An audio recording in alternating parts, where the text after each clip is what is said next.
Most of it has to do with the fact that society as a whole wants to view men as disposable so that they can send them off to war and they can send them off into the mines.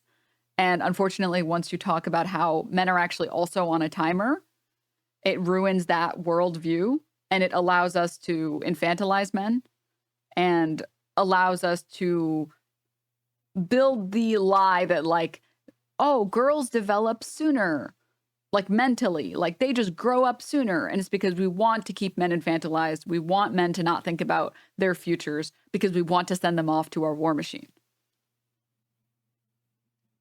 So we prioritize, hey, women, you're on a timer. You have to have kids now or else your uterus will explode if you don't have kids now. We don't tell men that they should be equally as concerned about like fertility and should also care about good fertility and should also build good life plans and goals, because then that might be like a wake-up call for a lot of men who were down to die for the military-industrial complex. And then the war machine won't get as many people because men will be like, oh, wait, I should actually like plan out my life and have kids at a reasonable age and do this and do this. And maybe I shouldn't sign up for the military.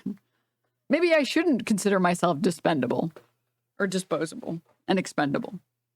I don't know if this picture is real of this cat or if it's Photoshop, but it kind of is giving the same energy. It's kind of...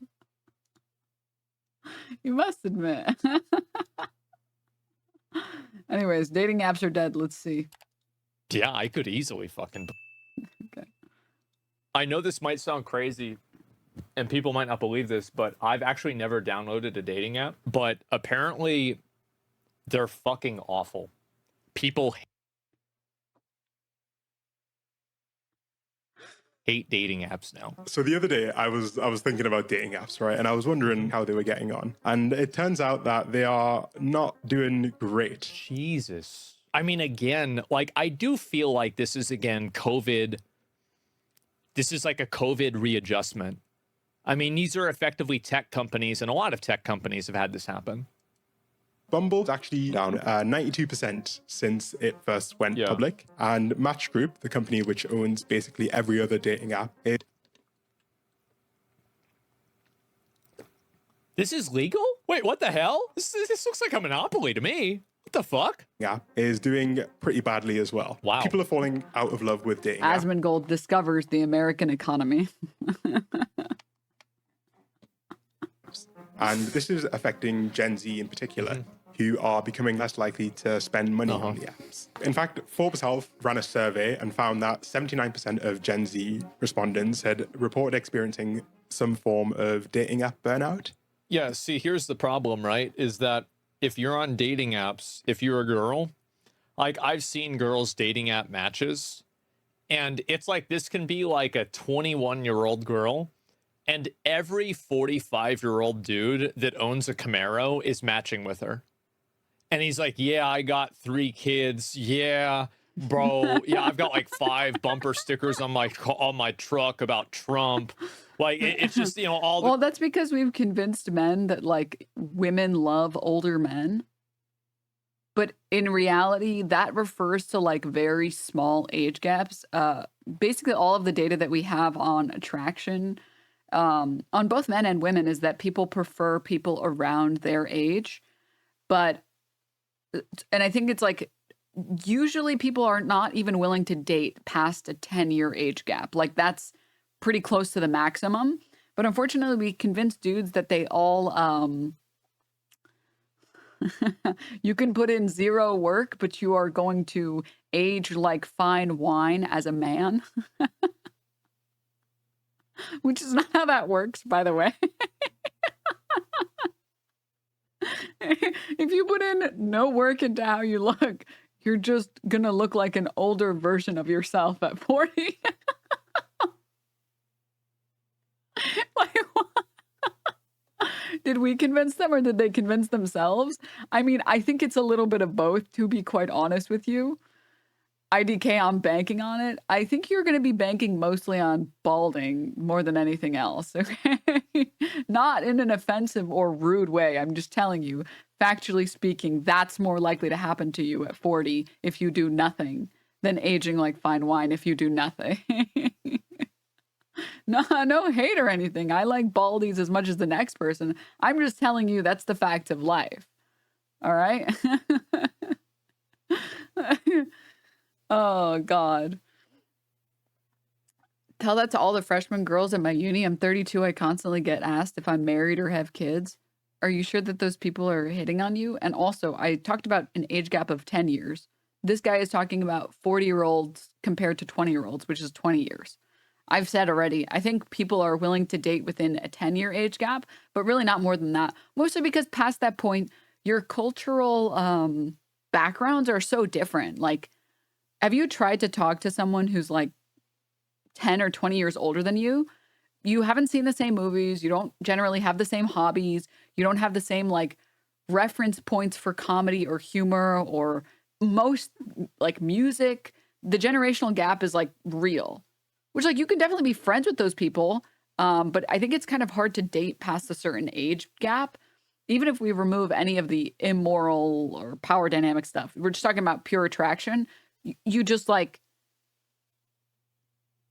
it's like, it can't necessarily perfectly work, usually because there's a big cultural gap there.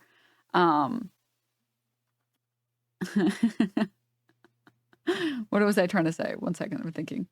Oh, yeah, but unfortunately, a lot of men in their 40s are convinced that like they can get 20-year-olds because men age and with like fine wine, and the 40-year-old divorced guy with like 3 kids is definitely with like no cultural references to Zoomerism is definitely going to be able to pick up chicks at the college at the local university.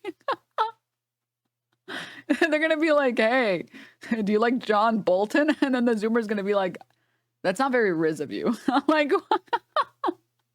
like this, like, what do you think is going to happen? Genuinely, I need to know, what do you think is going to happen? Oh my God. Gigaspud, thank you so much for the 7 months. And Socialism is when no fun. Thank you for the 28 months. Thank you. Oh man. Anywho, let's continue. This other stuff, right?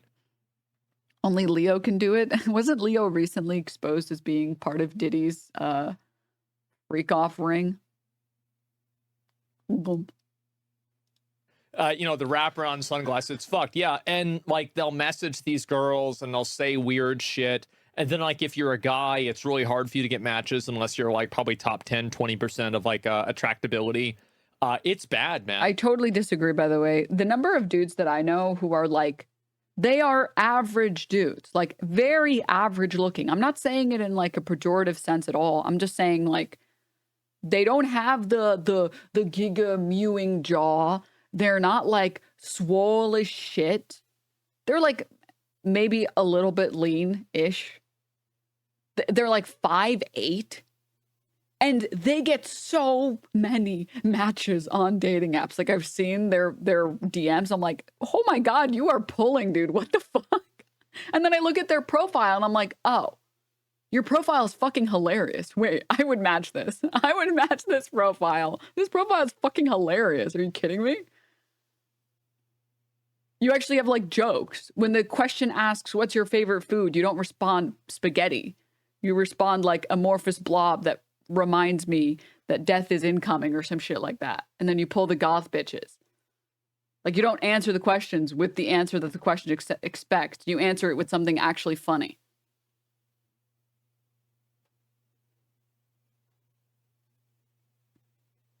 Millennial answer, TBH. Wait a minute. Terrible advice. Hey, buddy, you keep responding to the questions with answers about the question. Okay? I'm just giving it good advice. I don't know why you're not. You don't have to take the advice, man. It's okay. You can be one of the other 99% of the people on the app that respond, what's your favorite thing to do? And you say adventuring and hiking. you can be one more cog in the machine. Or, hear me out, if you're on a dating app, try make your profile picture interesting. Try make your information interesting. Make it something that stands out.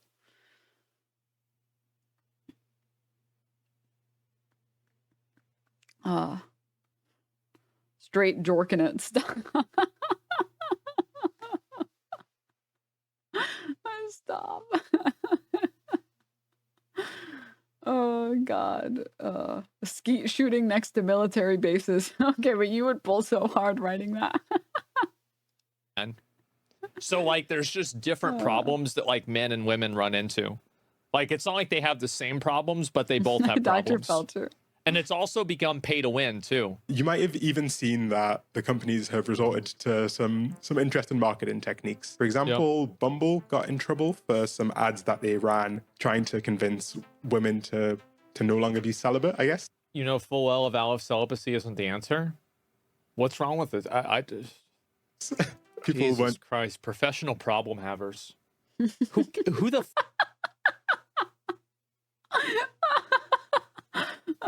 I like how when he saw the billboard, it was like a 50-50 toss-up for me if he was going to disavow the billboard or if he was going to disavow the people upset about the billboard. But then I remembered that he's porn-brained, and I was like, oh yeah, obviously he's going to disavow the people that are upset about the billboard.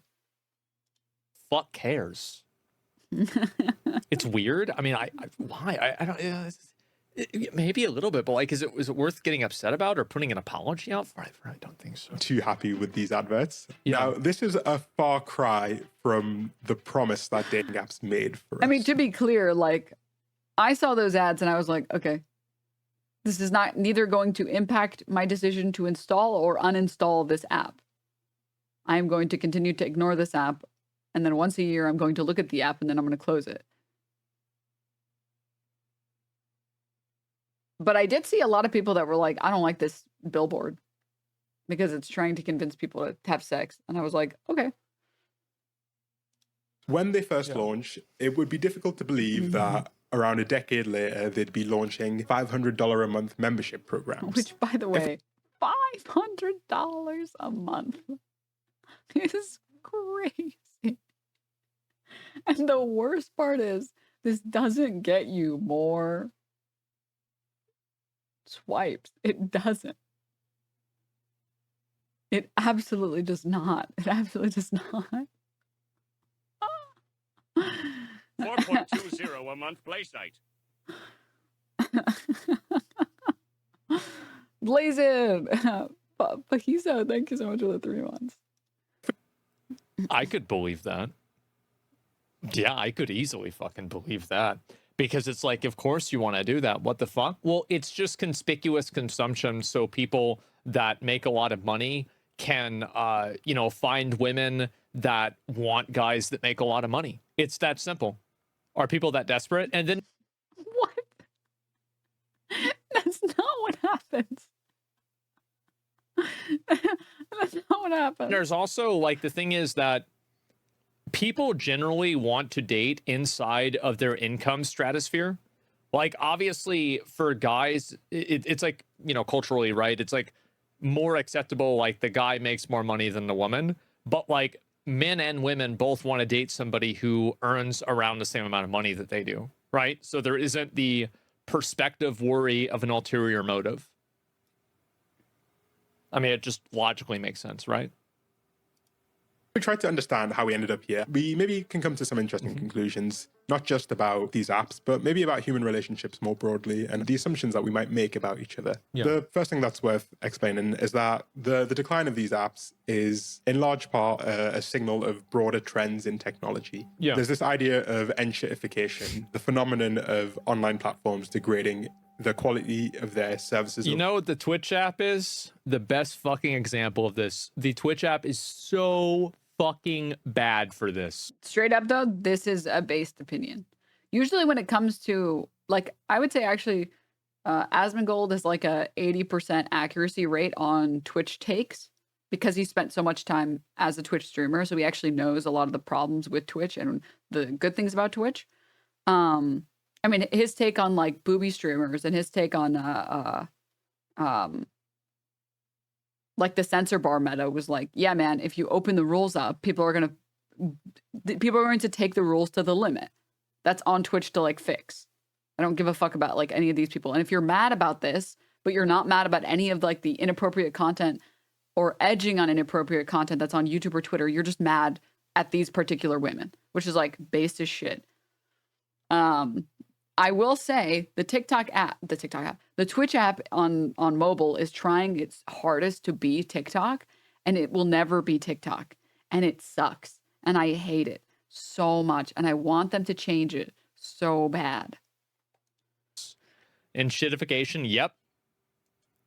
The time, leading to an overall decline in user satisfaction and overall value. This is something that's really broad across technology. It is best characterized through Airbnb, starting initially as a promised land where you could rent out a spare room at the fraction of the cost of a hotel, but ending up in a situation where people are paying $200 cleaning fees and have curfews and service fees for a rental. The most egregious. Yeah, and this is always how it is. It's the same as DoorDash or something like that. It's like, oh, it's $5 delivery. Well, what about the service fee? What about the tip? What about the transaction fee? What about the delivery fee? It's like, how do you have a service? How do you have a service fee, a delivery fee, and a transaction fee? Get the fuck out of here. Straight up though, like, the best thing I did for myself, never using delivery apps. Never using food delivery apps. I use food delivery apps maybe once a quarter, maybe 4 times a year when I have like friends over or guests over. And I'm like, which I don't have often, like I don't usually have guests that stay with me. But sometimes when they're over, I'm like, yeah, you know what? I have a guest, I'm hosting. I'm down to use DoorDash once. But just me, I fucking don't. The amount of fees that you get hit with, and the worst part is I would be okay with the fees if the money actually went to the worker, but the worst part is it doesn't. It literally doesn't.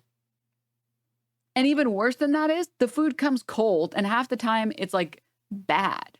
I remember the very last time I used it, and I was like, I'm not using it again.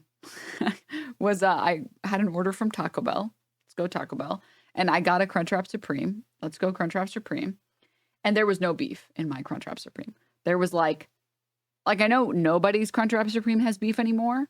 However, there was like one speck of ground beef and it was just all cheese. And I was like, good. I'm good. I'm good on ever using this again. Also, like 2 of my items were missing. And then that's not even counting a tip. Yes. Oh my God. Just example of enshittification is BMW, who in 2022 launched a subscription to just unlock the heated seats that were already in the car. Crazy. This makes me so mad. Because, like, it should be illegal to do that. Like, it should be illegal. Like, why are you doing this? Like, there's no reason to do this. Going backwards? Yes. It's so stupid. It is. Dating apps are not immune to this problem, as fundamentally they are technology companies. The most obvious manifestation of this enshittification is the idea that subscriptions are king. I don't know if you know this, but Tinder actually has 3 separate subscription options on top of the $500 a month subscription plan. These look more like Tinder, Tinder Plus, Tinder Gold, Tinder Platinum. You know what this reminds me of? It reminds me of OnlyFans girls or Fansly or Patreon girls and like their different tiers of like, okay, this one you get personalized videos. This one you get one-on-one message. It's so weird to compare a service that actually gives you something and a service that pretends like it's giving you something.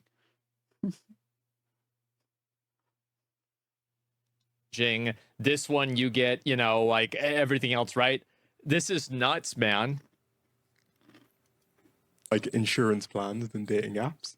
Dating apps have not become immune from this subscription mania, and their monetization strategy has led to them feeling more like a gacha game. If you don't know what a gacha game is, it's a game.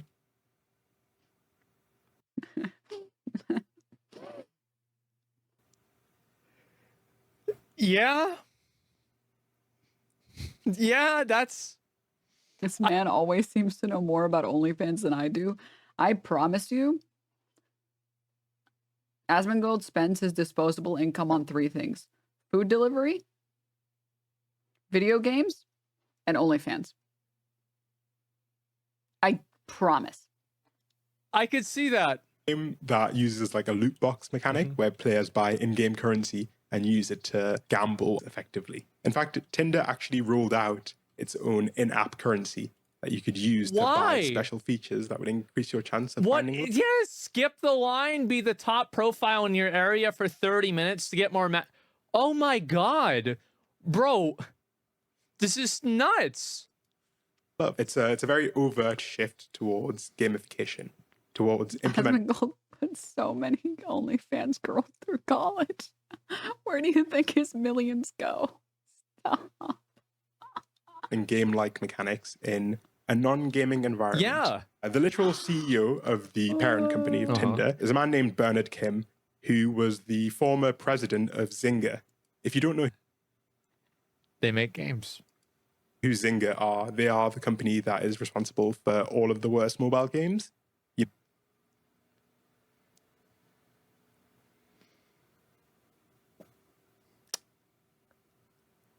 That's crazy.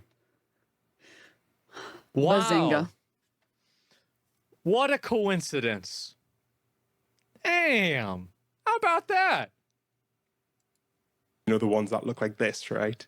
And it's no surprise that these mechanics have been transferred directly from mobile games, which are some of the most addictive games in the world, Of course. to dating apps. This idea of gamification, broadly put, is simply just driving engagement and driving usership, not by providing a service, but by hijacking your brain's reward circuitry and making you addicted to the app rather than enjoying the app. As these apps have become increasingly gamified, people have responded much how they would respond to. I think that they're just trying to figure out ways to make more money off of people. I don't even think Excellent. that we need to go into like psychology for this. It's just like, okay, we're going to put all of these ankle weights on you so you can pay us to take them off, right? Like, that's it. It's the same as everything else. An actual game by trying to exploit the mechanics of the game. In the world of $300, video game purchases $500, OnlyFans subs $2,500. Please help soon. My cockroaches are beginning to starve. Stop. Well, the thing is, you guys have all seen the very, very basic supply and demand chart or whatever. Let me see if I can pull up the luxury good one.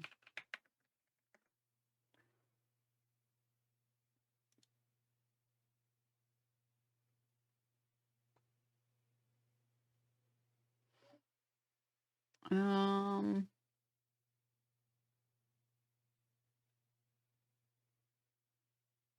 it's fine. We'll just pull up this one. We'll just pull up the super basic one.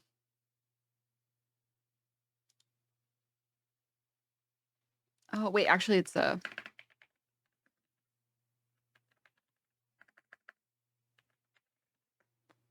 pausers.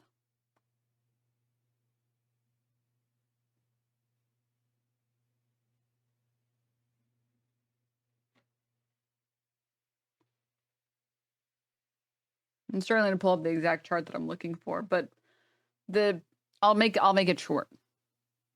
Generally, there is a point where, let's say you have 100 consumers and 100 of them are happy, and you pay like it's a $10 subscription fee for Tinder, and all of them are happy and the app is working as expected. Great, you're good. You're making $1,000 a month, whatever. As the app gets shittier and shittier, more people leave the app because the apps are all hell, and you should go form human connections in real life, and putting them online makes things worse, et cetera, et cetera. You end up with maybe like 90% of people are happy, 90 out of the 100 people, and only 90 of the 100 people are going to be paying the $10. So your profits are going down. What do you do? Or what is one option that you can do? You can just raise the price of the subscription fee, because those 90 people still want the subscription and they're willing to pay a small price hike to keep the subscription. And then you get to make up for the loss in revenue or the loss in profit by giving up those other customers, right? The app gets shittier and shittier and shittier. The price of the subscription goes up and up and up because the people that are the most desperate, the people that want it the most, the whales of the app, will continue to pay whatever price it is. Bad trick. And the smaller the base is, the more and more expensive the price has to get. So if people are leaving these apps, is it any wonder that the price of the subscription has become absurd? You might think like, what the fuck, who would pay $500? But there are enough people paying the $500 that it makes it worth it to have available, and that the people who are not going to buy the subscription fee, or the subscription not going to pay that $500 fee, are offset by the few that are willing to pay it. Which is insane. Dating, this manifests as Hinge hacks. So there's this whole world on TikTok, which I didn't know about, of people sharing techniques and tips that you can use to make your experience of using dating apps a little better. Some of these things include refreshing your Hinge feed by threatening to delete your account, which supposedly flags Hinge and makes you way more... Jesus Christ. I didn't realize how down bad people are. Is it really this bad, guys? This is crazy. It's, oh my God. I mean, some people are mad. They're so down bad. Some people are so down bad. But they don't understand that, like, there's no amount of money that you're going to pay these fucking corpos that's going to help you get matches. If you want to get matches, you have to work on yourself and you have to work on your profile. Like 90% of it, I would honestly say, if you aren't getting matches, you could probably change absolutely nothing about yourself, but just change the photos that are on your profile and change the text that's on your profile, and you will get like way more matches. It's not that you're not qualified for the job. It's that you have to jump through these hoops to even get looked at. What the fuck, man? This is crazy. I didn't know this at all. Other people's feed.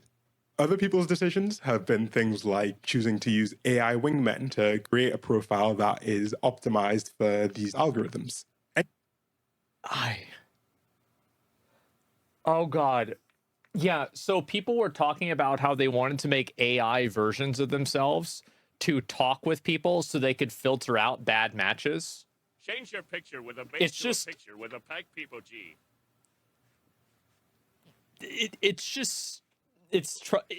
This is really something special. Certification isn't necessarily a complete explanation, though, because despite the fact that many other services in technology have been getting worse and worse, the companies seem to still be doing great. And there are some unique dynamics of these apps that make them especially prone to collapse and that can help us understand the mass exodus. Part of it is simply the fact that these apps promote the idea that they'll literally change your life. Hinge, for example, markets itself as the dating app designed to be deleted, which is an extremely big promise. It's a promise that I personally, as a cynic, feel like isn't necessarily true. Of course it's not true. Absolute fucking bullshit. Yeah, you're just saying that. Yeah, exactly. Met my wife on... I mean, I think honestly Hinge for some period of time actually did try and do that, but that's because there's always new people that are going to be looking for people. You can actually have an app that is successful, that is an app meant to be deleted. Because if everyone has success on that app, more people are going to try that app. And people break up, people get divorced, new people, teenagers that become adults that want to use the app, start using the app. It's just that planned obsolescence has become the standard model because it makes more money.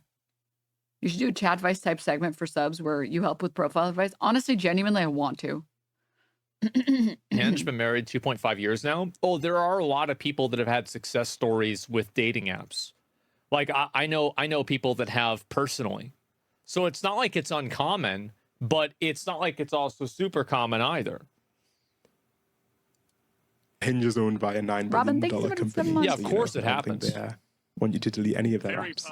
I should mention that I tried to consult a variety of sources, And sometimes that leads you, especially with dating, down some uncomfortable rabbit holes. And so I want to maybe address a few preconceptions that people can often have after having had a bad experience with dating apps. They're not an enjoyable experience for anyone, regardless of gender identity. Around 80% of women report feeling some level of burnout, and around 74% of males report feeling some kind of burnout as well. Oh, yeah. People always do this thing where it's like women have it so easy on dating apps and like men have it so hard, which is like, yes, this is true. Women, it's easy to have sex. Basically, for a woman, it's hard to have sex, or it's easy to have sex, but it's hard to have a relationship. And for guys, it's very hard to even have sex. So like women go on there looking for relationships, but it's just a bunch of guys that want to fuck them. And then men go on there looking for sex, but it's just a bunch of single moms that want you to pay for their kids. So it's just like, basically you're there, but you're looking for Beetlejuice.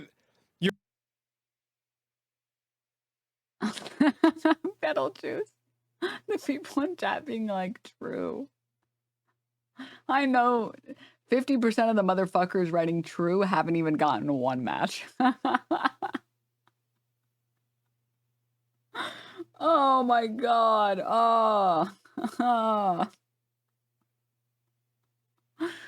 Oh, this is one of those false equivalencies I feel like I see often, which is like men control the marriage market, women control the sex market. It's like, no, dude. No, man. People just want happy, fulfilling lives. And some people want casual things and other people don't want casual things. And it has a lot more to do with how we socially train people. Oh my God. This was a while ago, so I don't think, probably most of you haven't seen it. Sailor Swan, thank you for the tier 1. But there was a post that I saw talking about how fertility is reduced in men as you age, which is not that bold of a concept. Basically, what's the term for? Sperm has like less motility as you age, and it's more likely to have like defects. So instead of like how a sperm is supposed to look, it's like a little circle with a little squiggly. They'll be like deformed sperm as you get older. But that's just what happens when you get older. Your like cells are just worse. And the number of men in the replies that were so sure that this doesn't happen was insane to me. It was like, no, only women have negative consequences to their fertility when they age. Men don't have negative consequences. I jerk off, semen comes out. Okay, you stop having egg. Pretty simple. It's like, what the fuck are you talking about? Do you genuinely think there is no impact to your fertility as you age? You just think that you're just different. You're just built different. You're still a human being, dude. Like, I don't know how to explain this. Your body erodes as you age. What the hell? Men don't have the equivalent of menopause, but the sperm cells get worse. Yeah. Excuse me. Fet Style, thank you for the 13 months. All the sperm in a family can only turn left if they spin in circles. All of us are doing in vitro because of this. I can't tell if you're joking or not. Oh my God. I jerked a pee and semen comes out. Checkmate, liberals. I am sure most men do not even know that sperm and semen are different. Yeah, it was very concerning, the number of replies that insisted that this was not something that happens to men.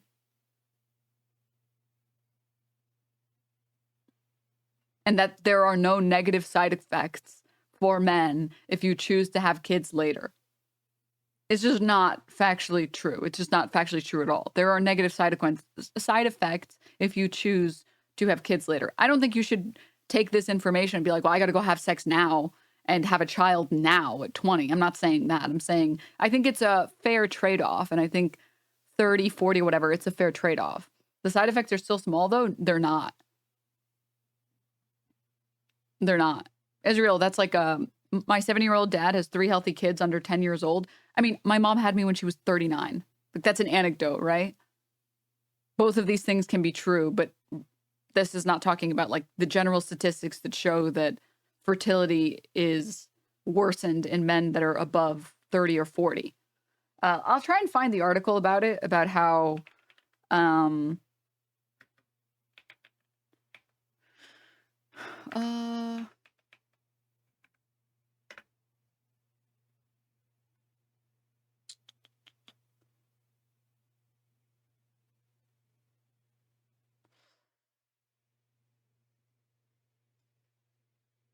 but the TLDR on it is that oh, here we go. The TLDR on it is that we generally only associate fertility with women, and the research on fertility regarding men is so limited because of that. Unsurprisingly. Unsurprisingly. And only very recently, in the past like decade or two, we've started doing research on sperm and sperm cells and how fertility is impacted by older men. But here we go. This is I think some of the more recent stuff. Effects of increased paternal age on sperm quality, reproductive outcome, and associated epigenetic risks to offspring. Over the last decade, there has been significant increase in average paternal age where the child is conceived either due to increased life expectancy, widespread use of contraception, later marriages, and other factors. While the effect of maternal aging on fertilization and reproduction is well known, and several studies have shown that women over 35 have a higher risk of infertility, pregnancy complications, spontaneous abortion, congenital anomalies, and perinatal complications. The effect of paternal age on semen quality and reproductive function is controversial for several reasons. First, there is no universal definition for advanced paternal aging. Second, the literature is full of studies with conflicting results, especially for the most common parameters tested. TLDR, we don't have a lot of data on it because we just think maternal fertility. I mean, this is like literally the premise of The Handmaid's Tale. I mean, it's not groundbreaking stuff. Let me see, where were we? Our exhaustive literature review has demonstrated negative effects on sperm quality and testicular functions with increasing paternal age. In addition, in addition to increased risk of male infertility, paternal age also has both demonstrated to impact reproductive and fertility outcomes, including a decrease in IVF success rate and an increasing rate of preterm birth. Translation, if you are older, I think it'll eventually clarify, I think it's above the age of 35 or 40, IVF is more difficult if you are a 40-year-old man. It is more likely to not succeed. But when we think of IVF and its ability to succeed, our idea is just, well, it must be the woman's fault, obviously. It's because she's old. Meanwhile, there's so little, it's crazy, so little research on this. Let me see here. Increased paternal age has been shown to increase the incidence of different types of disorders like autism, schizophrenia, bipolar disorders, childhood leukemia. It is thereby essential to educate the infertile couples on the disturbing links between increased paternal age and rising disorders in their offspring to better counsel them during their reproductive years. Let me see if I can find.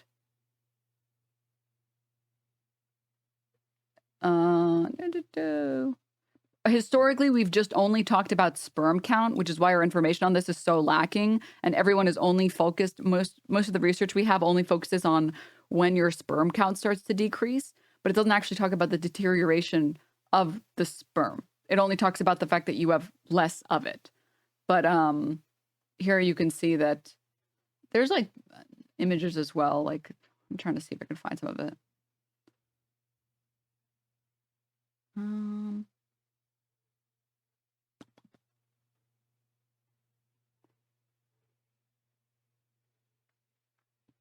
Skimming. One sec.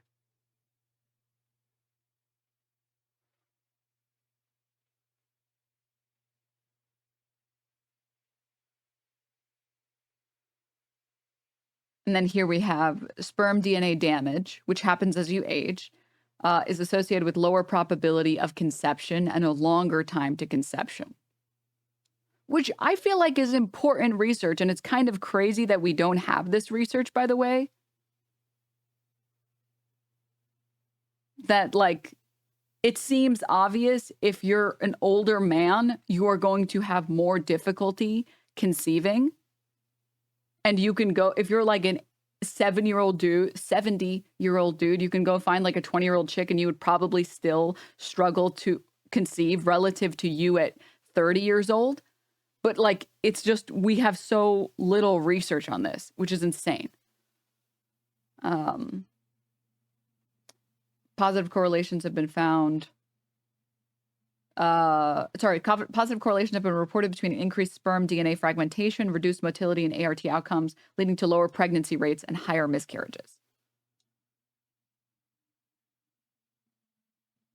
Sperm DNA integrity is not only important for successful IVF, but also for normal embryonic development. It's been recently shown that the advanced paternal age and its adverse effects on sperm DNA integration also interfere with early embryonic development. It shows that sperm DNA damage was strongly associated with men age 29 to 44 years, as well as impairment of post-fertilization embryo cleavage in another study of 132 CSI patients with fathers aged above 40 years old. Sperm DNA fragmentation was significantly affected post-implantation during embryonic development. And showed that the increased sperm DNA damage negatively affected early embryonic development, significantly reduced subsequent implantation. Anyways, TLDR. Yeah. Well, then we as men can't go women in their prime anymore. Yeah. Again, not to say that you can't, right? Not to say that, like, if you're 40, you can't have kids. It's like obviously not true. It's just that you have to try harder, and also you might end up with more negative health consequences. It's not that it's impossible or that you're not going to be able to concede. It's that it just statistically will be more difficult. Why did I bring this up? I forget why I bring this up. I brought this up for a particular reason. Sex, but it's just a bunch of single... Oh, yeah. Yeah. Basically, we have managed to convince, there's a lot of reasons for this, by the way.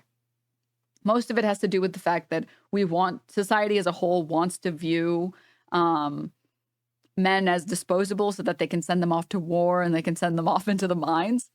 And unfortunately, once you talk about how men are actually also on a timer, it ruins that worldview, and it allows us to infantilize men and allows us to build the lie that, like, oh, girls develop sooner, like mentally, like they just grow up sooner. And it's because we want to keep men infantilized. We want men to not think about their futures because we want to send them off to our war machine. So we prioritize, hey, women, you're on a timer. You have to have kids now, or else your uterus will explode if you don't have kids now. We don't tell men that they should be equally as concerned about, like, fertility and should also care about good fertility and should also build good life plans and goals, because then that might be like a wake-up call for a lot of men who were down to die for the military-industrial complex. And then the war machine won't get as many people because men will be like, oh, wait, I should actually, like, plan out my life and have kids at a reasonable age and do this and do this. And maybe I shouldn't sign up for the military. Maybe I shouldn't consider myself dispendable or disposable and expendable. We don't tell men that their uteruses are going to explode. It's so sad. So yeah, this is all just marketing, by the way. It's very sad. Moms that want you to pay for their kids. So it's just like, basically you're there, but you're looking for you're not getting the thing you're looking for, right? I'm a hardcore player. Yeah, that's what it is. So true. I guess so. The unenjoyable experience is pretty evenly split across the aisle. We have some very different problems that occur, but no set of problems is one more significant than the other. Interestingly enough, men outnumber women 3-1 on Bumble and Tinder, I would and have yet never women guessed. report higher rates of negative experiences. That's not to invalidate the fact. It's because there's a lot of guys that are just trying to hook up with girls, and that's it. Yeah, obviously. Like, duh. Yeah, of course. Women have more experiences, yeah.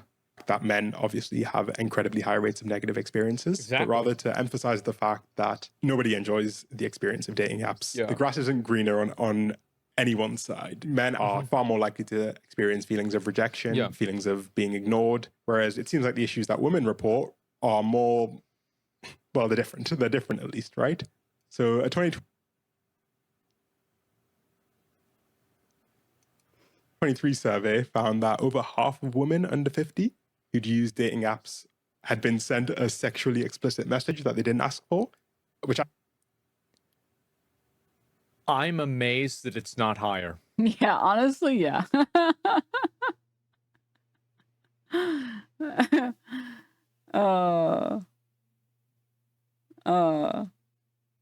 My God, yeah, yeah.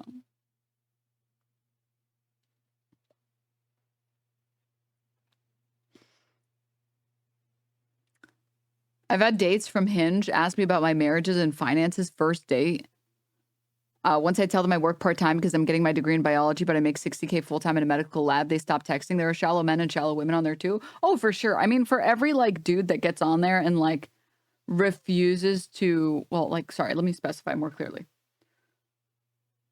For every dude that exists that is incredibly shallow and in their head, their worldview is, I need to have a sexy, hot wife that will have kids and then immediately bounce back to a size 0 and will have abs and giant boobs that are perfect immediately after having 7 kids. For me, who will also stay at home and give up all of her life ambitions, but she has to be hot. For every one of those dudes, there is at least one woman who thinks the same thing in the other direction. Which is like, yeah, I don't care, whatever. I will have your kids or whatever, but you have to make a certain amount of money. But those people are supposed to find each other. When you run into one of those people, you're like, oh, sorry, you're mistaken. No. I'm looking for genuine human connection. What you're looking for is somewhere else, right? It's almost like it shouldn't, the way I like to talk about it or think about it is like, it shouldn't personally offend you because those people are looking for something else. They're not looking for genuine human connection. The type of dude that wants like a supermodel to have his kids and then look like a supermodel immediately afterward. That's not someone who's looking for genuine human connection. Right?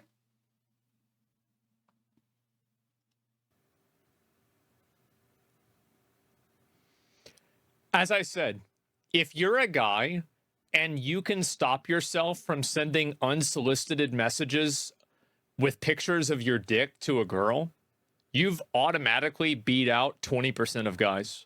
You've already beat them. If you could stop yourself from sending pictures of your dick to people, you're already in the top 80%. Like 40, maybe. Right? I mean, to be fair, it's just one guy. I mean, to be fair, it's one guy showing the same dick to like 30 different girls. So yeah, it's 50%, but like that 50% only comes from maybe 20 or 10% of guys. You know, it's just copy it's an insanely paste. high statistic. But generally, the issues that lead people to feel burnt out are more broadly the failure to find a good connection, being ghosted, being lied to, feeling rejected, and having boring or not substantive. So is it actually true that like on dating apps, there'll be like people that use photos of themselves that are like really old? And to be fair, like I actually do this. Yes, it is true. Like this photo, I took this picture when I was, I think, 25. Maybe even before then. So like this picture's almost 10 years old. Yeah, it's iconic now though. It is. I and like now I can't change it. But yeah, no, I get it. So I guess I'm doing the same thing, guys. It's common on these apps. Have you guys ever gone on, I'm just going to say it. Have you guys ever gone on a date with a girl and then she's over 50 pounds heavier in real life than she is in her photos? Has this happened? Genuine question. Does this actually happen? It's never happened to me. Obviously, I mean, like I match with men and women and it's never happened to me ever. I'm sure it's happened before, but I feel like it doesn't happen at the rates that people talk about it. I feel like it happens like once per like has it happened to anyone in here more than once?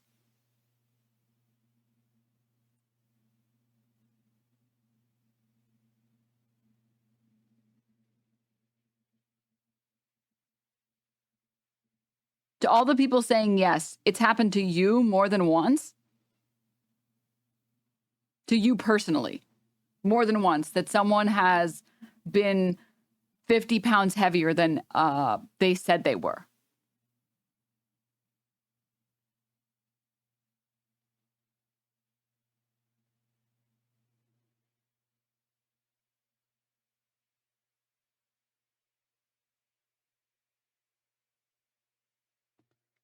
Because I feel like it's been more, in my experience talking to people, it's been more that dudes don't know that, like, you can have a pretty thin face, thin presenting face, but weigh more.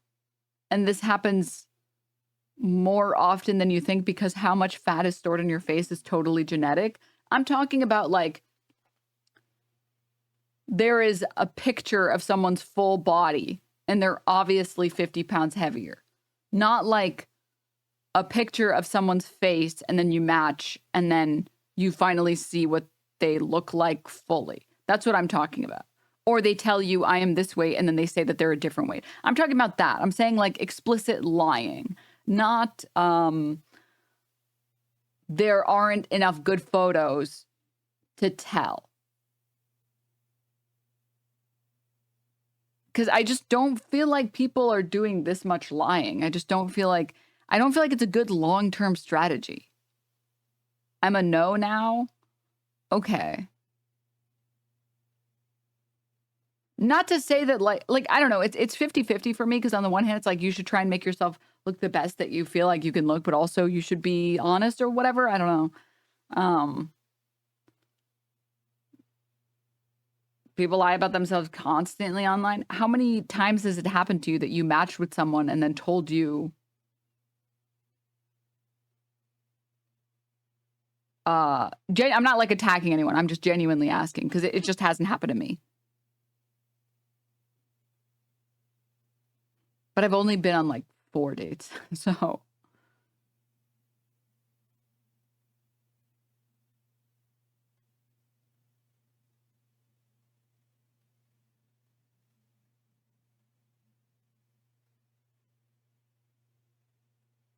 I do think though it's rare. I did a good bit of dating. I only had one in New York City too. Oh, okay.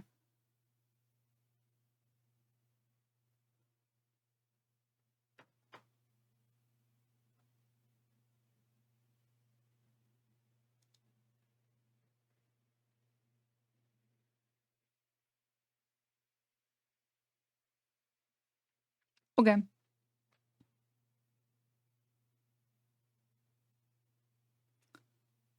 Of my 20 to 25 Tinder dates, only one woman was significantly heavier than her photos. She had photos from like 2 or 3 years before.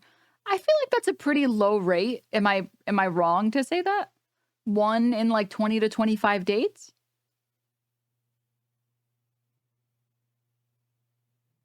And like anyways, I don't know. I try really hard to be a glass half full person and say like, if this person is okay with lying about this, they probably lie about other things, or they probably misrepresent other aspects of themselves. So they're kind of just self-selected for you. So you shouldn't be sad about it. They just saved you a bunch of time and effort. Also, there are classy ways to leave dates. I was single. I dated for maybe 20 years.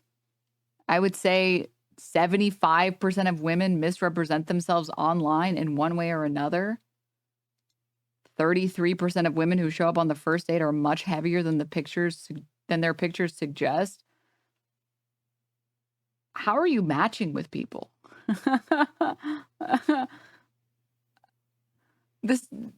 You must have something particular in your bio that makes people attracted to you. That makes people think that they can lie to you.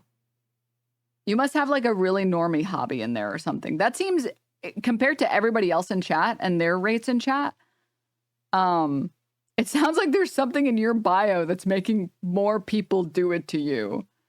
Because I don't understand why everyone else is reporting like 1 to 10% rates and you're the only person reporting like 75% rates. That's crazy. It happened to me twice in 20 to 30 dates, which really is not a lot. Yeah, everyone else is saying like 5%. How are you getting 33%? What is happening?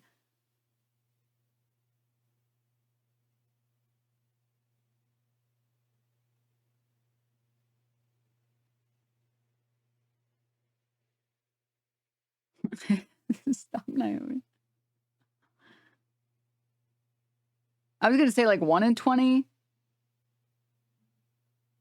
1 in 25. Yeah, I'm genuinely curious. I'm genuinely curious why everyone else is reporting 1 to 20 or 1 to 25 and you're reporting 1 in 3. 1 in 3 is crazy. 1 in 3 is crazy. And you're the only person in chat reporting 1 in 3, which is crazy, which makes me think that there must be something else happening, right?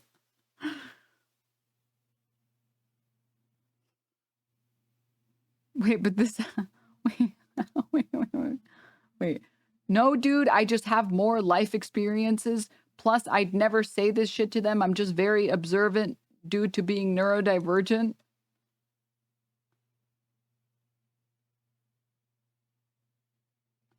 I know what I need to know. I learned what I needed to learn. I understand now.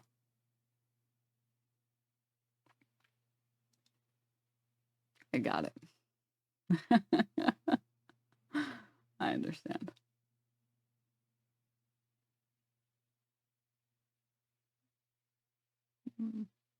I'm picking up what you're not putting down. I'm picking it up. All right, let's get back to this video. Let's finish this rot.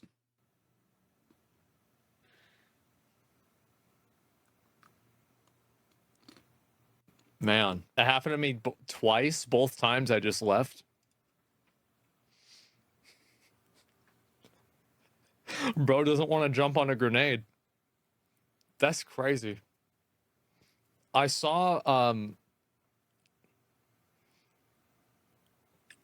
there was a photo of like a picture, and it was like, apparently it doesn't show you the photograph of a person, but it shows a blurred version of it. And it said, this girl matched with you, and the girl was really fat. It was obvious that she was really fat just based off of like the silhouette. And the caption said, even in the fog of war, a tank is visible.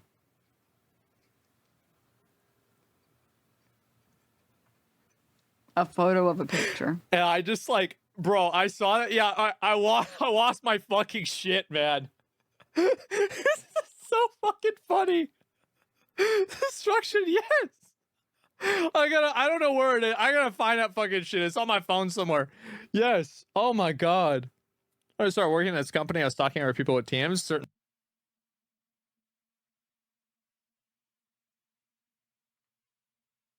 Bro is describing Facebook memes. It's like, is there a part of our brain that's developed that isn't developed in his brain? That you would laugh at, like, one of the worst jokes I've ever heard in my life. And then you never believe it. She was fat. And then she was fat. Did I mention the part where she was fat? It's like, oh my god, am I in 7th grade? What is going on? Why is this tickling your pickle so much? Certain photos, they came up to me at the office, didn't know who they were because they were both fat and old. So there was this guy. So there's like one of these, like, you know, you guys have like your Better Call Saul, like local lawyers. Well, one of them was at my fucking gas station. And it was like a photo of the guy, right? And it's like, you know, he's like this, you know, like really, you know, like established, like Hispanic man, you know, like very well manicured, you know, black hair, you know, firm face, you know, he's going to fight for you, etc. I go into the store, I see some fat, old, gray-haired man buying scratch-offs. He's got like 5 of them in his fucking hand. It's like, you son of a bitch. You really doing this? And I could see his car parked there. Yeah, pink male, yeah. The guy, that photo was taken in 1996. Conversations. Wow. Now, let's maybe I'm understand a bit more about I the don't user understand. experience and what kind of leads to these super high rates of dissatisfaction. Yeah. And whether dating apps are actually benefiting from this or not. Because it seems like they aren't benefiting from this huge level of dissatisfaction that people are experiencing. I want to explain a little term from economics called adverse selection. Planet Money wrote a little piece explaining how adverse selection might be I'm such a Planet Money simp. That's the truth. an important factor in understanding why dating apps have gotten so bad lately. Yeah. It's possible that dating apps face adverse selection. Basically, a new app starts up and hopeless romantics looking for real love begin flocking to it. But so do sleazy types who lie on their dating profile. Over time, the earnest daters go on a bunch of bad dates, encountering people who have no interest in real relationships or whose profiles Well, and this is a problem like a lot of guys have, is that they don't understand what would I call it?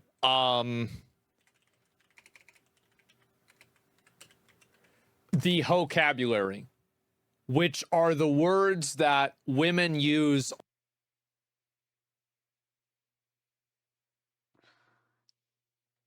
I'm so glad that he pulled out the notepad for that because I was completely confused until he did that. On dating apps to make something Cancer Ninja, thank you for the 19. sound like something else. And so there's a lot of, yeah, they're supposed to, right? And so the issue is that a lot of people don't understand how to watch out for like different problems, right? There's slangs, exactly. Like for example, real man, treat me like a princess. Let's see, boy mama,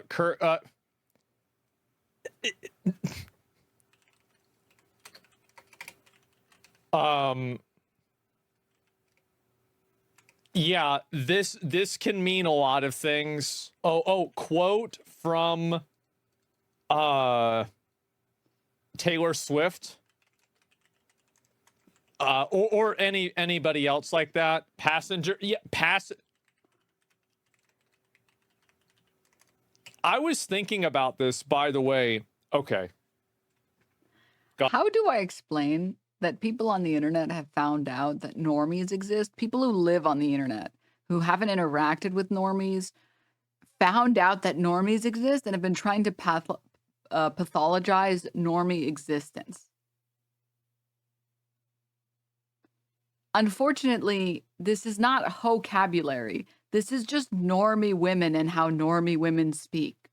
Just like it is not incel delulu hit the wall men vocabulary, the type of dude that's like, I've been on this, which I've seen, by the way, on dating apps. It's very funny. I laugh every time. Next time I see one, I'm going to match and be like, hey, I love your profile. The profile is like, I've been on this app for 5 years and I still haven't gotten any matches. LOL, this sucks. Might as well just match and tell me I'm too short for you anyways.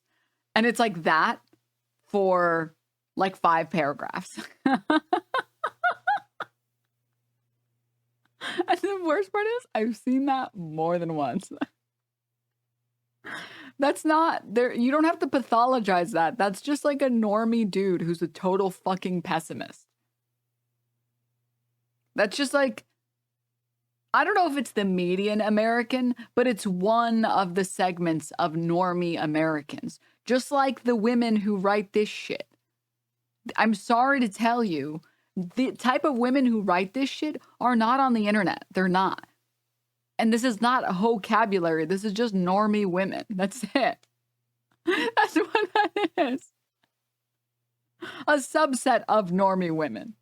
God, this is going to sound really bad. This could be taken in such a really bad way. I have never dated a girl that had a driver's license. All of their ages started with 2. Okay? And there were 2 digits, by the way. And is that a red flag from it? I guess so. That, hey, now you know why I prefaced it. Okay? Yep, that's see. Say a I'm game, going yeah. to say something, okay? I'm actually, you'll never believe it. I'm actually going. I don't know if I can do it, guys. I'm going to defend Asmongold. I'm going to fucking. Oh, the air is so, it's so thin here. I'm going to do it. This is actually a content creator problem. The number of content creators I have met that just say that they don't drive. They just say they don't do it. They're like, why would I do that?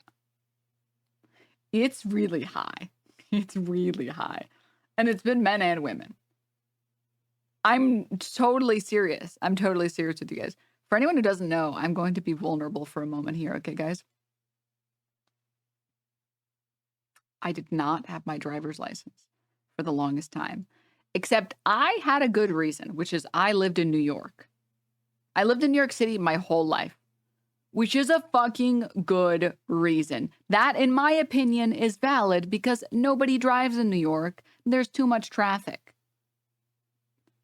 Okay. All right. I just took the bus and the train everywhere. You don't need a fucking license. And I moved to LA and I've become a car sell. I got my license semi-recently. I got a sick ass fucking picture though. I'm not gonna lie. I am eating in my driver's license picture. I'm eating. Like I am cunting. I would show it to you guys, but I don't want to show all my private information. So I'll take a picture of it and then crop out everything else and show you guys. I look so slay in that photo. I was so sure I did not look good, but I looked so good. I was like, oh my God, I can't believe it. A photo ID where I look good. Oh. Did you get to smile? I did get to smile. I've never had them tell me not to smile. So, and I've taken, I don't know if where you guys live where they're saying not to. So anyways, I'm just going to say, I feel like I was a valid based queen for not having one for the longest time because I grew up, I was born and raised in New York City. I was taking the bus and the train everywhere, just like everybody else, because transit is based and driving sucks. Okay? And then I moved. And now I'm a car seller. Now I have an ID. And now I fucking hate driving. But I can do it, okay? I can drive. Passport photos, you have to look neutral. I was allowed to smile in mine. I mean, I don't have a very big smile when I smile in the photos. It's more like a... It looks like that, which I guess they don't think is too exaggerated. So they let me slide every time. The DMV told me to smile. The DMV lady told me to smile in my picture because it would help throw off the facial recognition the traffic cameras use. Oh. I look high as fuck in mine. Dude, I have like my old passport photo and my old ID. I look high as balls. I'm like... And then I look at the ID, I'm like, dude, why didn't they say anything? Why don't these fuckers say anything? Or the other thing is, because I have big cheeks, sometimes I smile too big and I go, and then my eyes close because of it, and I look high. Anyways, moving on. Yeah, I'm gonna say it. I'm defending Asmongold here. This is not like a Asmongold picking women problem. This is a Asmongold lives and breathes on the internet, so the only women he's dated are also women on the internet. And unfortunately, content creators have the highest rate of not driving. So, yeah. Clip that out of context. Yeah, there you go. Let's see what the rest of this is. But yeah, why didn't I have car licenses? A lot of reasons. And yeah. Are completely misleading. Like Lemons driving good cars out of the used car market. Yep. Maybe sleazeballs push great catches out of dating apps and ultimately ruin the quality of the whole app experience. So people go to a new app in the hopes of finding something better, and the cycle starts again. That's This idea true. of adverse selection is basically the idea that people can take advantage of, the meta on dating app to promote themselves as something they're not, and ultimately lead honest, well-intentioned users to feel like the apps don't have any other. I do feel like there are so many things that you can do on a date, though, that can help you like select for people that you want to select for. Maybe I'm slightly Classic more Denims rushing to stand her mold god. maybe I'm slightly more perceptive about these things because of my social anxiety, but I feel like you can tell when people aren't being genuine. And I feel like there are some pretty obvious questions that you can ask that like tell you everything you need to know. Like if I'm talking to someone and they're very charismatic and they're very easy to get along with and they are overall like a great catch, and I'm like, oh, well, when was your last relationship or whatever? If they tell me they've never had a relationship in the past decade, I'm like, oh, you have to be choosing not to get in a relationship. You're choosing that, right? Which is fine, to be clear. I'm not saying that like that's a bad thing. I'm just saying like there are people who want relationships and there are people who don't want relationships. If you don't want one, I feel like there are easy ways to talk to people to figure out if they want one and vice versa.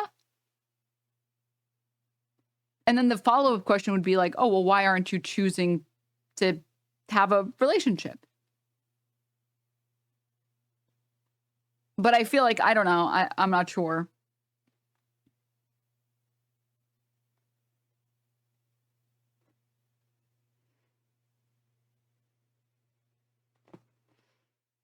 No, time escapes some people and inexperience can shackle them. Well, that's why I was specifically talking about the type of person that's very charismatic, easy to get along with. Life is going well for them, right? If I go on a date with someone and they're like the entire time they're cracking jokes, there's no awkward silence. They are like have a very like normie life. They've got like 50 friends. They have like huge families that they always hang out with. All of their pictures looked really nice. Like this is such a normal person and they haven't been in a relationship. But that's someone who's chose not to be in a relationship, right? That's what I'm saying. That does change things. Yeah, I mean, that's why I was describing someone who comes off one way but isn't following the norm on these other things, right? But like, that's fine, right? 50 friends that you talk to semi-regularly. Sorry, 50 friends is in like 5 close friends and then 45 people that you hang out with like 3 to 4 times a year. And if you invited them to your birthday party, they would show up. I know people who have birthday parties and they invite 50 people. And I'm like, there's no way you talk to all these people regularly. There's just no way. There's no fucking way. Which is true. You can't talk to that many people regularly. Honest users, because they're only interacting with people who know how to game the app. Yeah, exactly. Yeah, of course, because that's what people are going to do, right? It makes sense. It's the same as like botting in video games. Like whenever a game first comes out, there's no botting. But then later on, people design bots and then they start cheating. Yeah, of course that happens. Yeah, you need a birth certificate? Yeah, clearly, right? Predator prey equilibrium? Yeah, sure. This whole idea of, hinge hacks or using AI tools to beat the system. Yeah. It doesn't necessarily make you a better person on a date, but it makes you more representative of what the market supposedly looks like to someone who's just downloaded the app. Well, it's everybody that does that thinks that the reason why they're not getting matches is because it's like some sort of algorithm thing. Like, oh, well, I'm not in the algorithm, so that means, like, that's why I'm not getting matches. And it makes people who download the app feel like everyone is awful. Yeah. There is a way to actually minimize these bad apples. This is something that's actually been done before. If you can give the users as much information as you can, they can make more informed decisions, right? That's intuitive. However, the more information you provide to those users, the harder it makes for the app to be gamified, because they can't rely on the fact that you don't know things about other people. This is most clearly shown. That's actually a really good point. That's actually a great fucking point. Yeah. So it's in their best interest to not. I just think that normie women don't like me. Or did you mean double negatives or single negative there? Normie people don't like me either. Don't worry. If that's what you were saying. Okay. If you were double negativing to say that normie women love you, then like go fuck yourself. Okay. Not show you information about the other person so they can paywall it. Yeah. And the fact that Hinge's premium program, Hinge Plus and Hinge X, they both allow you to actually add more information about yourself. They allow you to You filter should your see. dates by I went on like 1 or 2 normie dates, and I felt like such a loser. Like I was like, yeah, like so. What do you do in your free time? They were like, well, I love going hiking, and I'm like, oh yeah, I like going hiking too. And then in my head, I said that, to be clear, in my head, they were like, yeah. Last week I went on this trail that was honestly it wasn't too bad. It was only 7 miles. I'm like, they're like, we can go sometime if you want. I actually went yesterday. I'm like, I would need to recuperate for like 10 years after that. And they're like, tomorrow I was thinking of going kayaking, like, I don't know, for 10 hours. I'm like, and they're like, oh, and I saved up some money at my job for the past year. I went vacationing in like, Europe or whatever. Honestly, it wasn't too bad if you like Airbnb, cook your own meals and stuff. I'm like, going on vacations, going outside. And they're like, anyways, do you want to watch like TV? I'm like, TV? Like what? I'm such a not normie. I'm trying to remember or think of a normie TV show that people watch. What is a normie TV show that people watch? Or a Netflix show?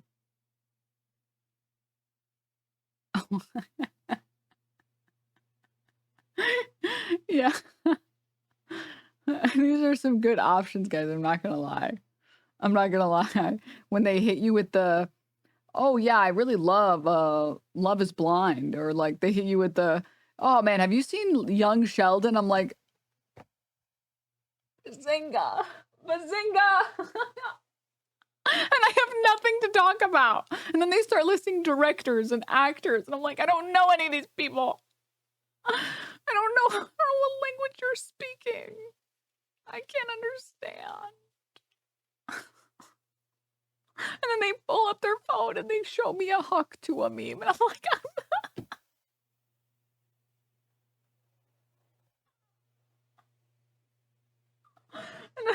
and then I have nothing to say because every thought I'm having is mean. And I'm like, this can't be funny to you. Like in my head, I'm thinking all of these things. And I'm like, I can't say any of these things out loud. Like these are mean thoughts. And they're like, and then they obviously can tell that I am awkward as shit because I have nothing to say. So normies don't really like me. She was so weird. She didn't even like Young Sheldon. Can you believe? She never even watched any of it. And then I told her about Big Mouth, and she said she refuses to watch it. Whatever.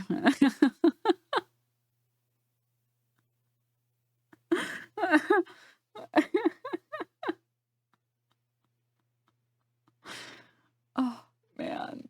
Oh my God. Man. Yeah, I'm like normie repellent. Normies don't really like me. Not good. Anyways, going back to this video. Location by activity, and to fine tune exactly what you're looking for, which inevitably leads to a better dating experience. Of course. And reduces this problem of adverse selection. And this isn't just theoretical. We can take the example of OkCupid, which has actually gone through a bit of a transformation from being a dating app that dealt with this problem of bad apples a lot better than the new school of dating apps. And there's also apparently girls, like, so I hear that girls use dating apps to just sell subscriptions of OnlyFans. Is that true? Like they basically... This has never worked though, right? There's no one that's actually been on a dating app and went and bought an OnlyFans subscription.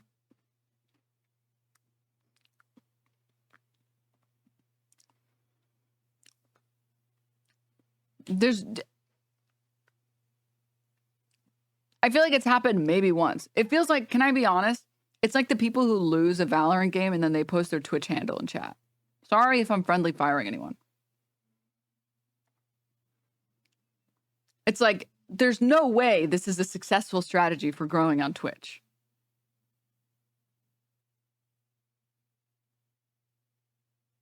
That's how I feel about women posting their Instagram or OnlyFans on Bumble or whatever. It's like, there's no way this is a long-term effective strategy.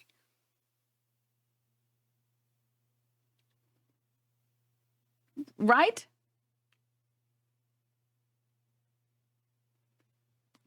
The negative KDA with the TTV handle. I understand if you post the TTV handle when you did really well. I don't understand when you have a negative KDA and then you post it. It's like,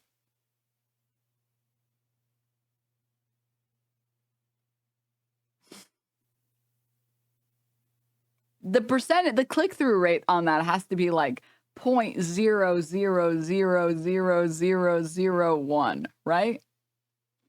It's gotta be.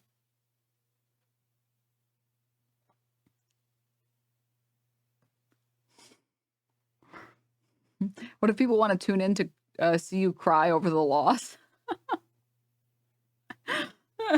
Abysmal conversion.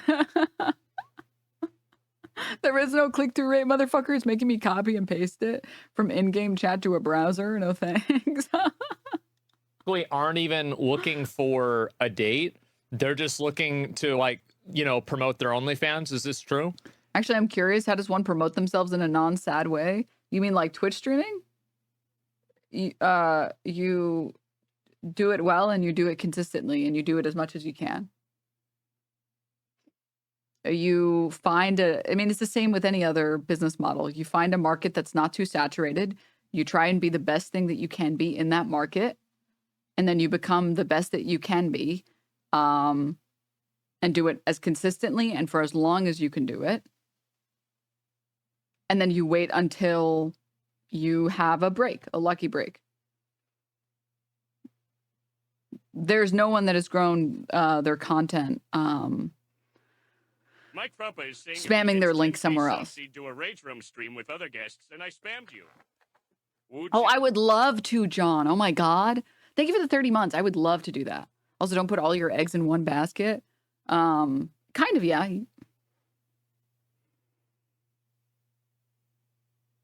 But yeah, I think that the hardest thing, do what though? I mean, you have to find that, right? The hardest thing about Twitch streaming is finding something that you like doing and that you're good at doing. And you'll see most streamers, they talk about their success in streaming and they say almost always the same thing, which is, I saw that the current people doing this sucked and I could do it better than they could. So I did. And then I streamed for as many hours as I could without a reduction in quality. And then I tried to get better at doing the thing as best as I could. I mean, that's it. You say that, but you've monopolized the Hobbit streamer market. Yeah. Yeah.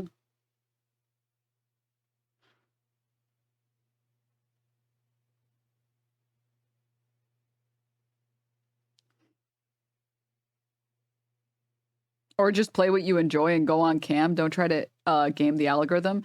There's I think there's like, I don't think that,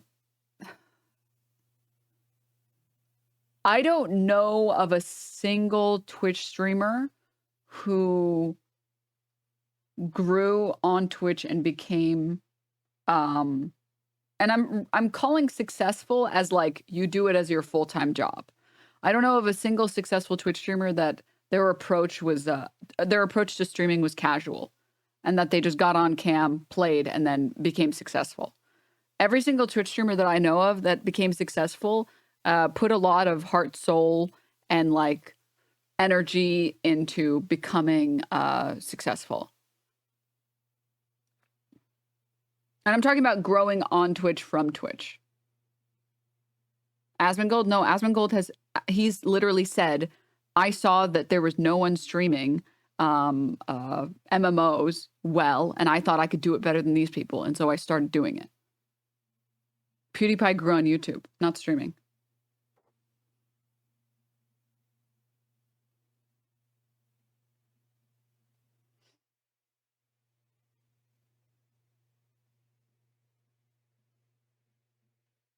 Hi, is this the incel meetup? Yeah. But yeah, it's just like everything else. Like you put in a little bit of effort and then you, much like other types of content, or much like anything else, you put in a lot of effort, you put in a lot of soul, you put in a lot of love, and you try your best, and then you hope that you can make it, and you hope that you can get like a lucky break, whatever lucky break looks like for you. So I know, for example, some games have periods where they have drop rates, or like, for example, Tarkov, I know, has like wipes. And at the beginning of every wipe, people tend to watch streams more and there tend to be more drops. So getting a lucky break in like Tarkov would be you power through until there are drops, until there's a wipe, and you try to improve the quality of your stream so that when that moment comes, you can get a lot more exposure and retain a lot more people, right? But it's going to look different in every instance. Asmon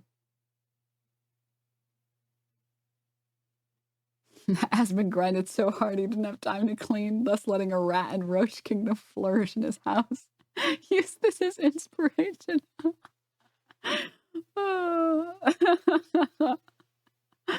Oh, Fake Writer, thank you for the 9 months. Thank you. Thanks. Soda is pretty unique. I don't know enough about Soda Poppin' and his experience and stuff. It's possible that it's true for him. So, yeah. Anita originally started streaming as a way to for people to see when there was an open slot open in Overwatch. Oh. But also, I mean, I don't think that there's anything wrong with streaming casually. If you want to do it as a hobby, just do it as a hobby and do it for fun. But I think if you want to do it because you want to stream and that's what you want to do for work, I think if you wanted to become like a painter or an artist and you wanted that to be your job, you would work really hard to make that your job. You know, like maybe you would apply to a bunch of companies to get a lot of experience, or maybe you would go to specific schools to get practice, or maybe you would start building a brand online or whatever. Like you would put a lot of background. You wouldn't just paint. You would also spend a lot of time reaching out to people and building a brand and creating a portfolio and seeing what things you can do to make your stuff better. And it's the same thing with streaming, right? Like if you want to make it work and you don't just want to do it as a hobby, it's the same thing. Like you want to sit down and build like a plant.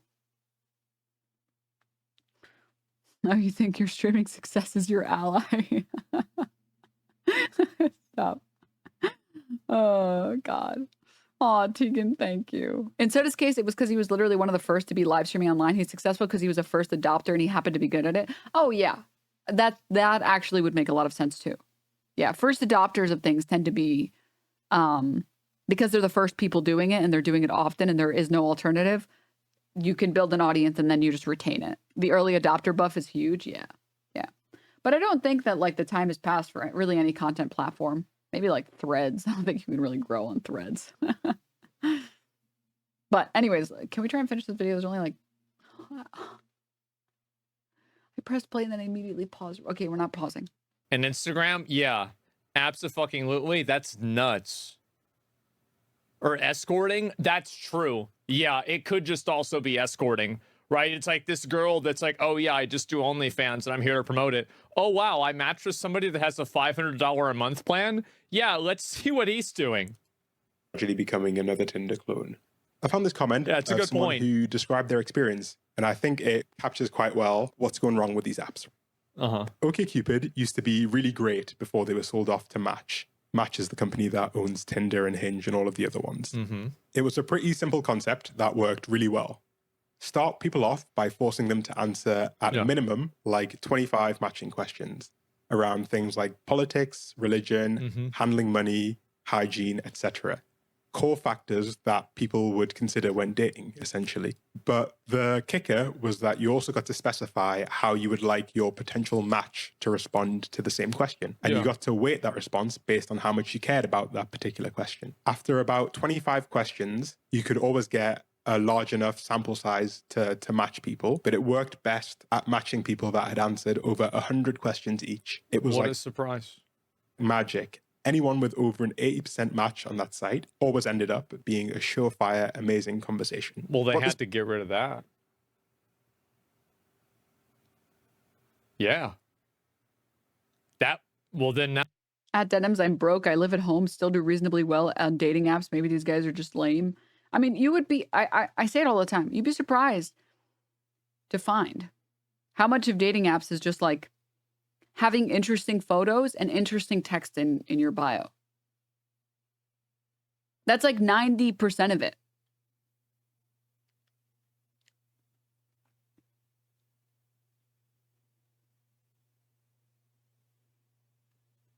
$100% for realsies, swear.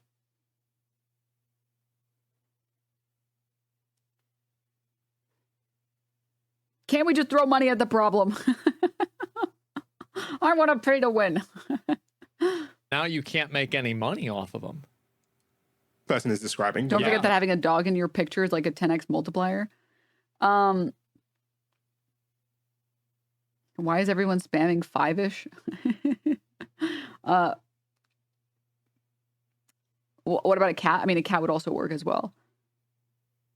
Do you guys ever get, this might be like just my brain damage that I have, but I've always had a really hard time replying to text messages. I don't know why. I'm just like, I read the text message, and if the text message isn't easy to reply to, my brain immediately says, I'll reply to this later. And then I never reply to it. And then a week goes by and then I feel super bad. I just saw a message that I swear to God, when I read it, I thought that the person had said, oh, I'm busy September, but we can hang out October 11th to 14th or whatever. And I just went to my Instagram messages to go look at them. And I noticed they actually said September 11th. And now I want to Brian kill me because they think I just ignored them for a month. And I didn't. I misread it the first time and then told myself, I'll reply to this later, and then didn't. And I was like, well, it's almost October. I'm going to message them. And I go and see that. And I'm like, well, time to do this later. Anyways, I have terrible. Wait a sec. Are you saying you forgot about 9/11?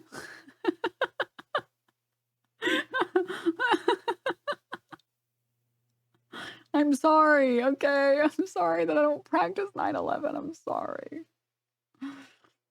I just make sure to make a wish whenever the clock strikes 9/11. Okay. That's how I celebrate. Don't tell anyone I said that. So,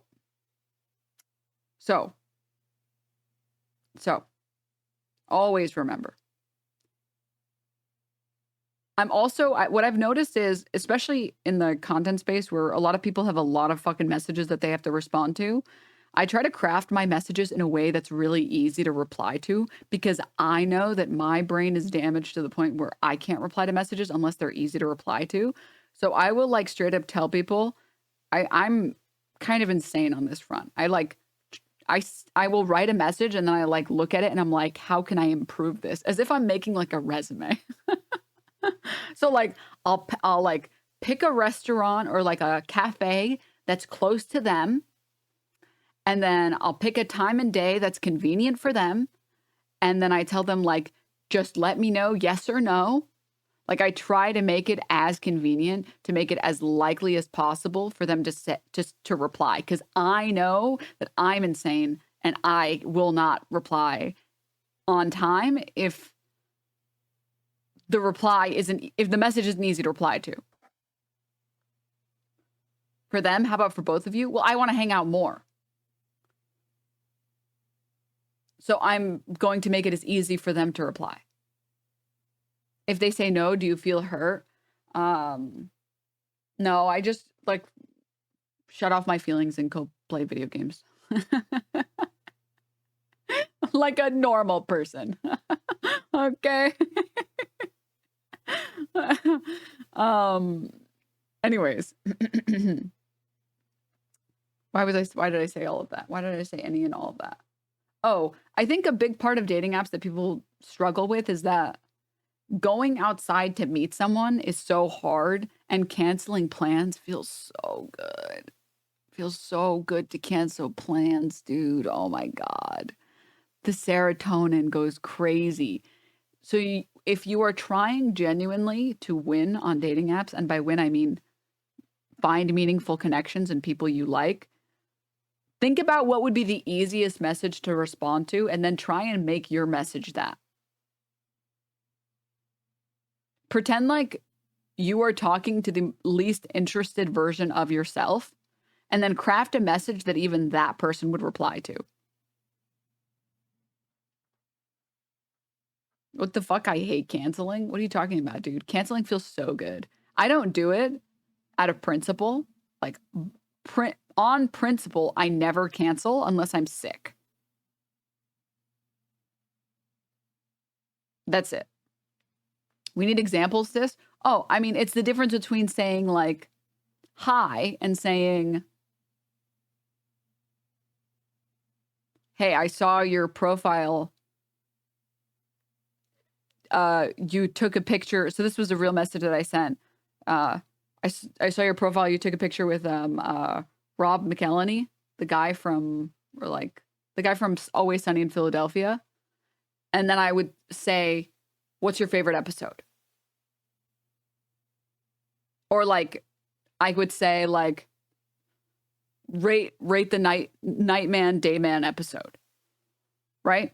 So something that I know that they know about, something that's easy to reply to, because it requires a very simple like yes or no, or like 10 out of 10 or 8 out of 10 or whatever. Right? Etc. It's easy to respond to, and it opens up a conversation, etc. But anyways, I try to send messages like that, and I think a lot of people underestimate how important that is. But I think also a big part of it is just like I've accepted that I like people sometimes more than people like me, and that's okay with me. And I'm okay with working harder on my messages, and I'm okay with working harder on trying to hang out with other people if I get what I want, which is to hang out with those people. But I think a lot of people, it hurts their ego, and you just have to let go. You just have to let go of that hurting your ego, and you just have to become the anime main character, that you're there for those people, and when you need them, eventually they'll be there for you. Why would you hang out with people that don't want to? Well, no, it's not that they don't want to. It's that I want to hang out with them more than they want to hang out with me. Right?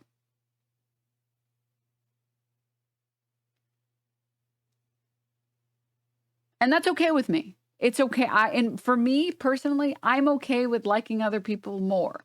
That's okay. But I think a lot of other people, it hurts. But I don't know. It's okay. It's all good. People appreciate it in the long run, I find. Every time I've, obviously you should never put energy into someone who clearly doesn't put any energy back ever. I relate to that a lot. Recently, a good friend of mine told me how much she appreciates me always reaching out and doing a lot of the planning for hangs, because she just doesn't ever have the spoons for it. You took the words out of my fucking mouth, dude. You literally took it out of my mouth. You straight up took the words out of my mouth. So like I have friends who like, I do 90% of the planning, and I am like 90% of the reasons we hang out, and every once in a while they invite me to hang out, and that's okay with me. I can be the anime main character who brings everyone together. That's cool with me. I don't need to be the person who gets invited everywhere. And it is kind of like freeing, because it means that you can't be not invited to something. Because you're the one that gets to decide when something happens and when you get to do stuff, which is kind of cool. So, and the other thing is, a lot of times, I think people see themselves as being the people who do all the planning, and they think that they are not appreciated. But there's a lot of people that really do appreciate it. And if you wait for a good enough amount of time, people will tell you. Every single friend that I've had that I've put a lot of energy and effort into, they've all told me, like, I really appreciate you always like making sure we hang out, and I appreciate you, like, you doing this, and I appreciate that. I really, really appreciate it. I'm like, oh, feels good, man. Feels strong, man. I will be Hokage. So yeah, I don't know. I think it's okay to be the inviter. Plus, you get to practice being the inviter, and you get to practice like picking places and stuff. So yeah, I don't know. I like it. I like doing that. I've grown to enjoy my role. Yeah. My rule of thumb is just I only put effort into places where I know that the effort is appreciated. Like I don't. Eve met my girlfriend of 2 years in the psych ward and know multiple people that hit it off in there too. Damn. Just use your mental illness as a buff, guys.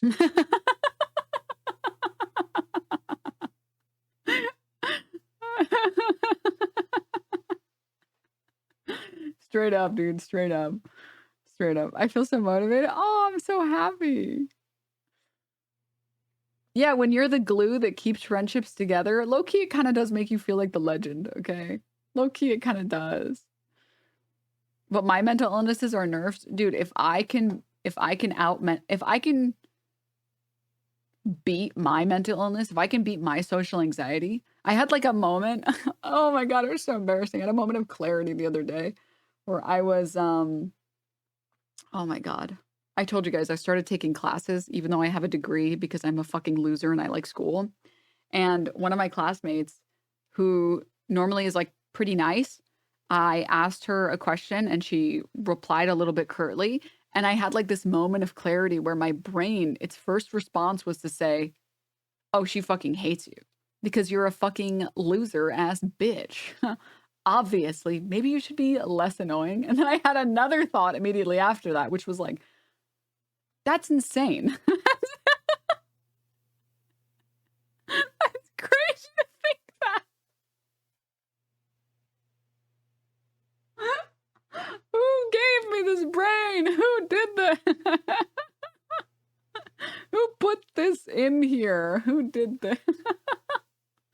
I never get the second part. You just have to work really hard to get the second part, okay? You have to work really hard and then recognize, like, dude, that's crazy. That is crazy. My brain keeps attacking itself out of confusion. Yeah. Fucking me too. But I get it. I would be too powerful if not for my anxiety. I'd be too powerful.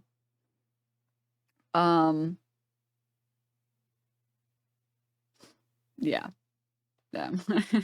I sent a message to someone that I had never sent a message to before, and they didn't reply in like 2 days. I was like, dude, oh yeah, I'm cringe. I made like small talk with this person, and I was like, yeah, hopefully when I'm in Austin, you know, we can hang out. And they were like, I'm not in Austin. I was like,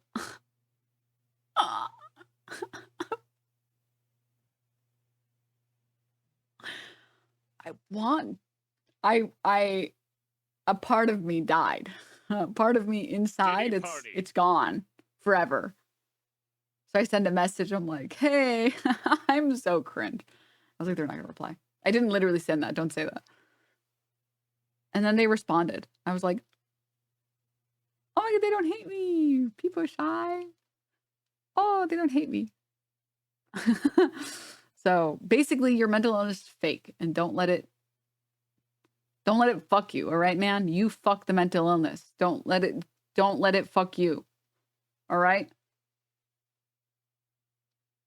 You're in control. God damn it. How long did it take them to reply? Like 2 days, but they're really busy. So it's okay. Everyone's mental illness is fake except mine, which is real and telling me the truth. You're such a good chatter, Gil, bro. So good. Oh my God. Oh my God. But anyways, I forgot why I even got on this tangent. Oh, inviting other people. Yeah. I mean, another rule of thumb that I think is really good is like, let yourself make mistakes or let yourself misjudge people once. So, for example, if I go dining out with someone, I'm happy to put my card down first.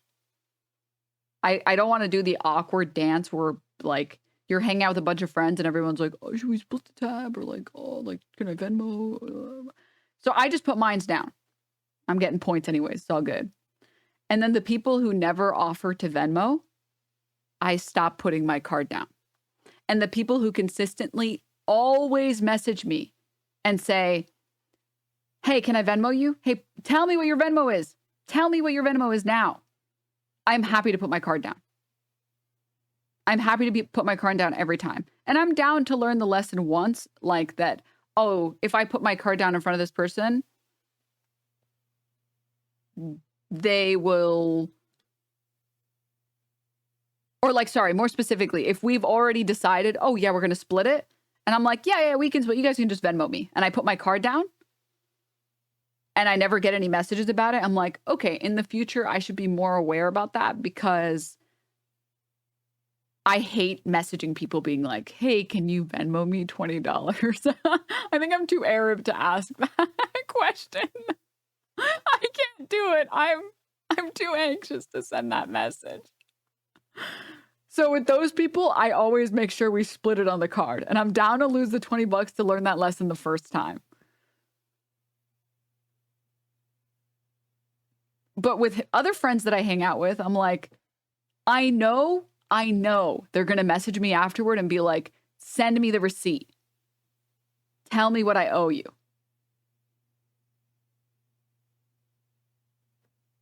So I don't have to worry about it.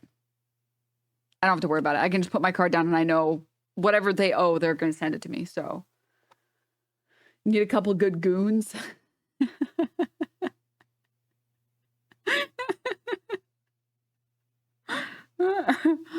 Oh, man.